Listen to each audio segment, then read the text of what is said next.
मंगलवार को छत्तीसगढ़ कांग्रेस पर ईडी का एक्शन दिखा। प्रवर्तन निदेशालय इन्फोर्समेंट डायरेक्टरेट ने 2 अधिकारी कांग्रेस दफ्तर राजीव भवन भेजे, जहां उन्होंने कांग्रेस के प्रभारी महामंत्री मलकीत सिंह गैदू से पूछताछ की। इस दौरान कांग्रेस के लीगल सेल के पदाधिकारी राजीव भवन पहुंच गए और ईडी के अफसरों से उनके बारे में जानकारी ली कि आखिर किस वजह से वे पहुंचे। पता चला कि सुकमा और कोंटा में जो राजीव भवन का निर्माण हुआ उसके बारे में किसी अधिकारी से पूछताछ की जानी है, पदाधिकारी से पूछताछ की जानी है। इसके बाद ईडी की टीम लौट गई। ईडी ने मामले में मलकीत सिंह गैदू को नोटिस दिया है, 27 फरवरी को पूछताछ के लिए बुलाया है। ईडी की पूछताछ के बाद मलकीत सिंह गैदू ने बताया कि ईडी ने 4 पॉइंट्स पर जानकारी मांगी है। विधानसभा के नेता प्रतिपक्ष डॉक्टर चरणदास महंत ने ईडी के इस एक्शन पर कहा कि ईडी विरोधियों पर यानी विपक्ष पर जबरन कार्रवाई कर रही है। जवाब में डिप्टी सीएम विजय शर्मा ने कहा कि भ्रष्टाचार का पैसा जहां जहां लगा वहां ईडी जा रही।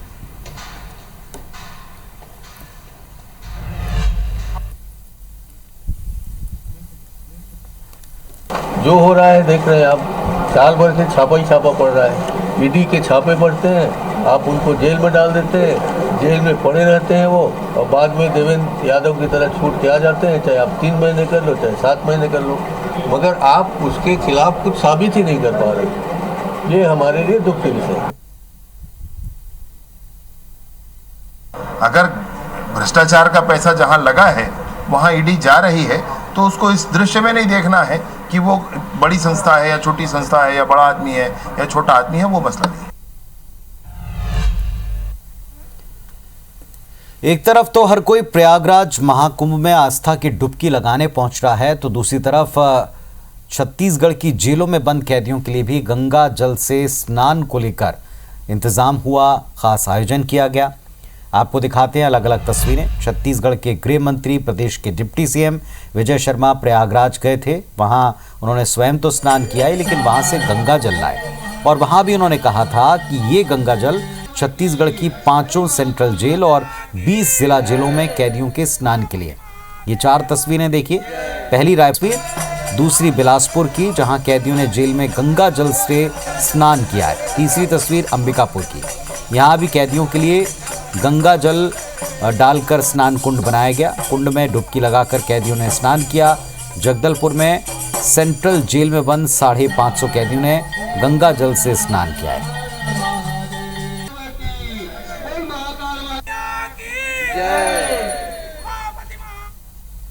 मैं गया था संगम, तो गंगा जल लेकर के आया हूँ और सभी जेलों में हमारे पूरे 5 हमारे केंद्रीय जेल हैं, 8 हमारे जिला जेल हैं और 20 हमारे जिला जेल हैं और 8 हमारे उप जेल हैं। सभी जेलों में 33 जेलों में गंगा स्नान आज हुआ है। लोगों ने महाकुंभ का वो भाव उनके मन में भी जागा है। मैं तो बोल रहा हूँ गंगा जल कैदियों को क्यों, मुख्यमंत्री को नहलाना चाहिए, उनके मंत्रियों को नहलाना चाहिए। पूरा की गंदगी तो ये लोग गंदगी तो पूरा प्रदेश में ये लोग फैला के रखें। कोई अपराधी आदतन नहीं होता है कि गंगा जल छिड़कने से क्या वो अपराधी साधु संत हो जाएगा क्या। मतलब गजब है भाई भारतीय जनता पार्टी का तमाशा।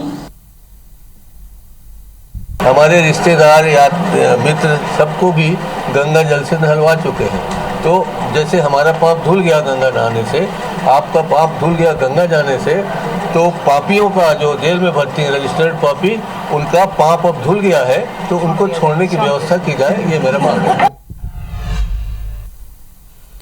और इस वक्त एक अपडेट आपको दे दें। मुख्यमंत्री विष्णुदेव साय बागेश्वर धाम मध्य प्रदेश के लिए रवाना हो गए। डिप्टी सीएम विजय शर्मा भी उनके साथ में हैं। सीएम विष्णुदेव साय ने कहा है कि बागेश्वर धाम में 26 फरवरी तक कार्यक्रम है। 23 फरवरी को प्रधानमंत्री ने कैंसर अस्पताल का शिलान्यास किया है। कल राष्ट्रपति द्रौपदी मुर्मू इस कार्यक्रम में शामिल होंगी। निर्धन कन्या विवाह समारोह का आयोजन हो रहा है, जिसमें सैकड़ों निर्धन कन्याओं का विवाह बागेश्वर धाम में होगा। महाशिवरात्रि का अवसर भी है और इस मौके पर प्रदेश के मुख्यमंत्री और डिप्टी सीएम दोनों बागेश्वर धाम रवाना हो गए। 26 तारीख तक शिवरात्रि के उपलक्ष्य में कार्यक्रम आयोजित है और 23 तारीख को देश के यशस्वी प्रधानमंत्री श्री नरेंद्र मोदी जी भी आए थे और कैंसर हॉस्पिटल का शिलान्यास किए हैं।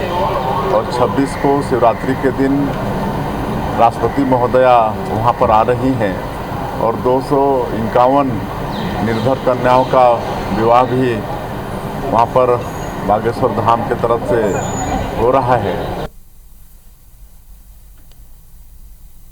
और वहीं केशकाल से खबर भी आपको दे दें, किसानों ने नेशनल हाईवे पर चक्का जाम कर दिया। जिला सहकारी बैंक कर्मचारियों से किसान नाराज हैं। जिला सहकारी बैंक की तरफ से अब तक पैसे जारी नहीं किए गए। मौके पर फरसगांव पुलिस पहुंची है, समझाइश का प्रयास कर रही है। तो तस्वीरें आप देख पा रहे हैं, जिला सहकारी बैंक के कर्मचारियों से, अधिकारियों से गांव के लोग नाराज हैं। सड़क पर बैठकर चक्का जाम कर दिया है। अधिकारी समझाने का प्रयास कर रहे हैं। पैसे न मिलने से ये सभी निराश हैं, परेशान हैं।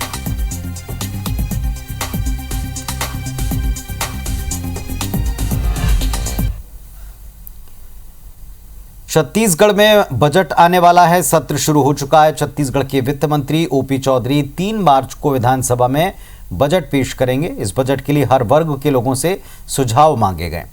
चेंबर ऑफ कॉमर्स ने भी वित्त विभाग को और वित्त मंत्री जी को सुझाव दिया है।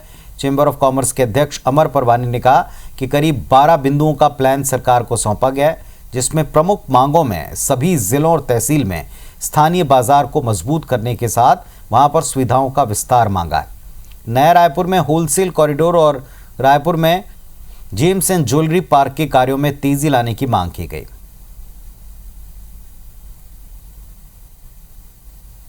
देखिए, सबसे इम्पोर्टेंट मैं आपको ये बाजार की बात बोला है।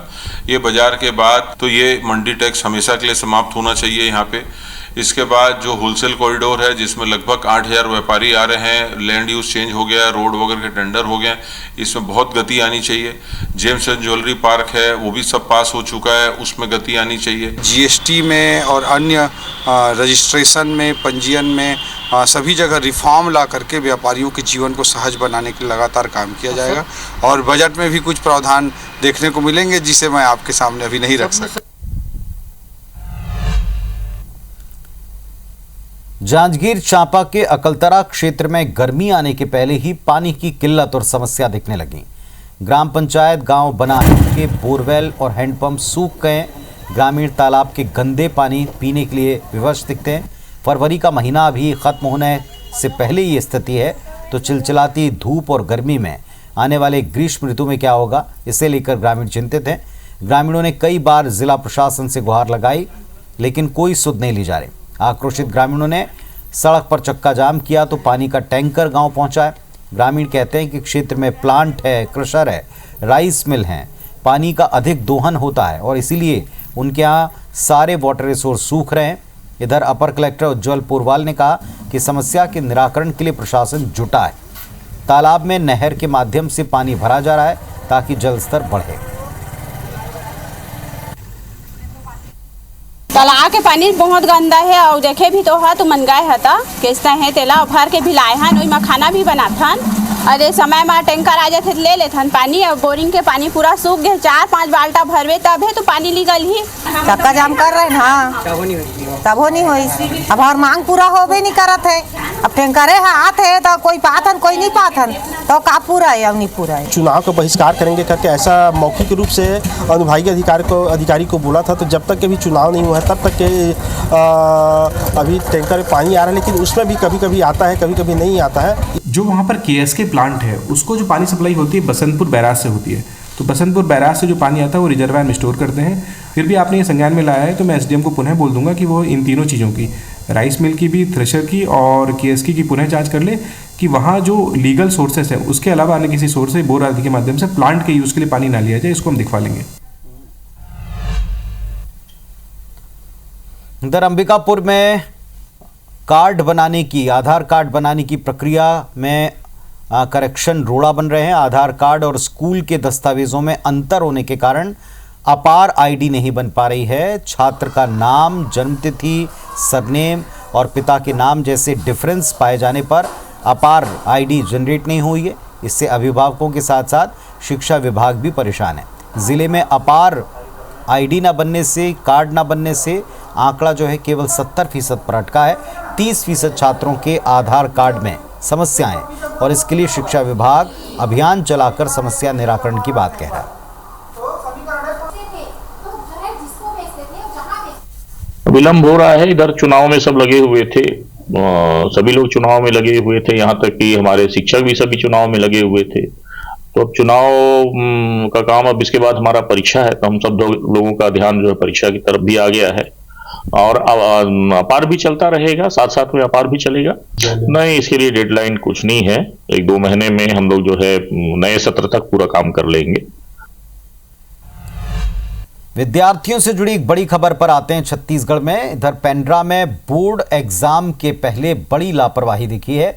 स्वामी आत्मानंद उच्चतर माध्यमिक स्कूल में समन्वय केंद्र प्रभारी ने गलत आंसर शीट बांट दी।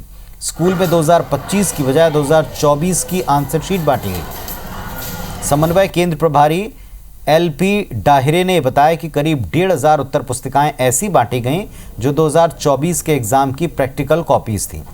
बांटी गई आंसर शीट को अब वापस मंगाया जा रहा है और उनकी जगह 2025 की उत्तर पुस्तिकाएं दी जा रही। लापरवाही के कारण केंद्र प्रभारियों को परेशानी हो रही है। अगले सप्ताह से 10वीं और 12वीं के बोर्ड एग्जाम शुरू हो रहे हैं, जिसकी तैयारी पूरी की गई और तब ये लापरवाही सामने आना बोर्ड परीक्षाओं में खलल डाल सकता है। शिक्षा विभाग की कार्यशैली पर भी गंभीर सवाल उठ खड़े हुए हैं। केवल 1-1.5 हज़ार कापियाँ जो बंडल में था, 200 के बंडल रहते हैं, 1-1 हज़ार के बंडल रहते हैं, तो अपन उसको खोले रहते हैं, बोर्ड से आता अपन दे देते हैं।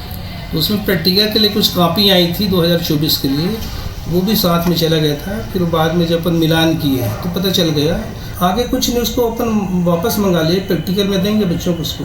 ये सर गलती से 2024 का दे दिए हैं 2025 का। सर ये 25 का चाहिए सर, 24 का पिछले सत्र का है।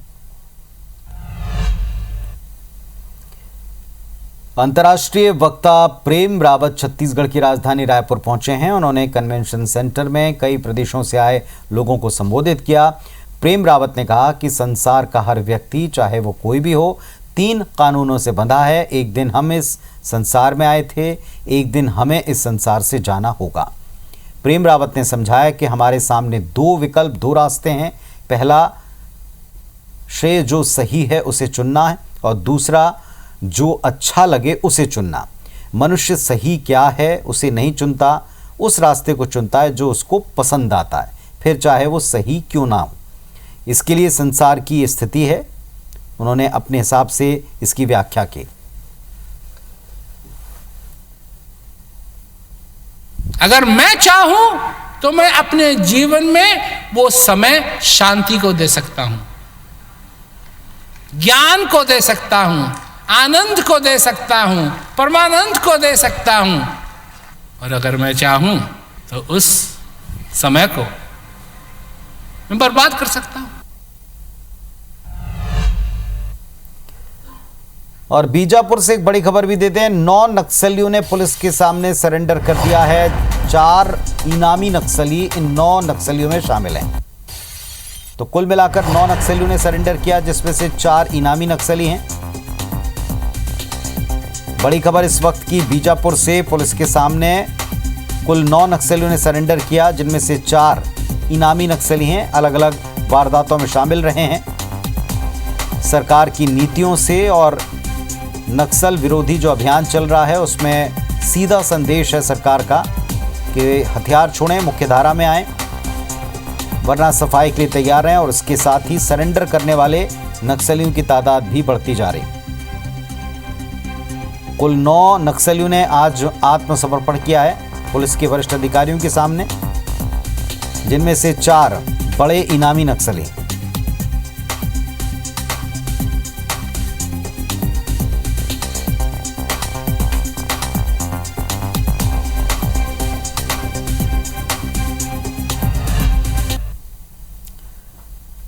बस्तर के प्रसिद्ध चित्रकूट पर्यटन केंद्र पर 2 दिवसीय चित्रकूट महोत्सव शुरू हो चुका है।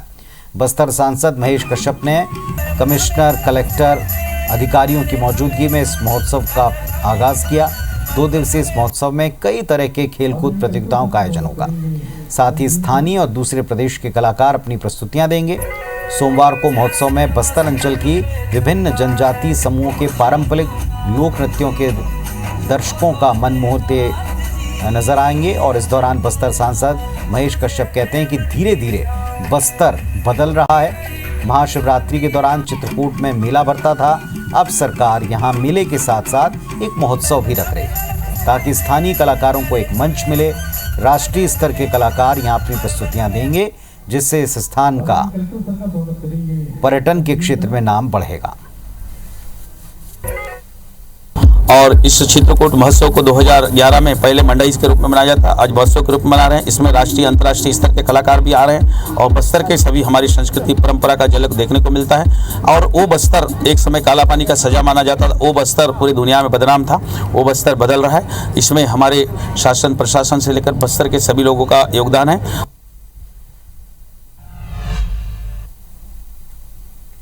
बेमेतरा में अब जल्दी ही लोगों को पीने के लिए मीठा पानी मिलेगा।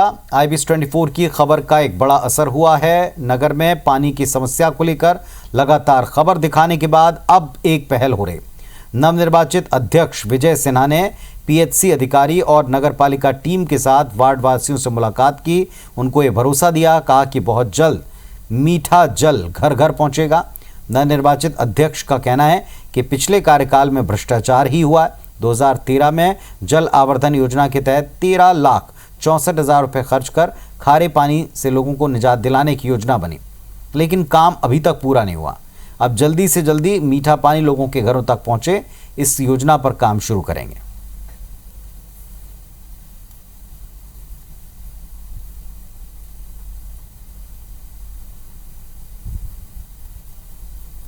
सभी पार्षद वार्ड के घूम रहे हैं, घर जा रहे हैं, धरातल में देख रहे हैं कि धरातल में है क्या, वास्तविक क्या है।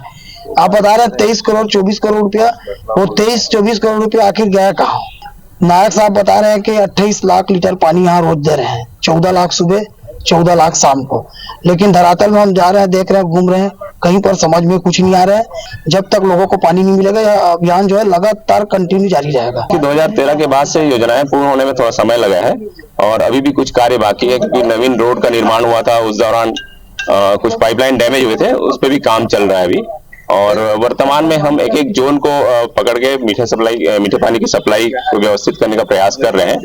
शासन प्रशासन दोनों की टीम के मदद से हम लोग ये बहुत जल्द पूरा कर पाएंगे।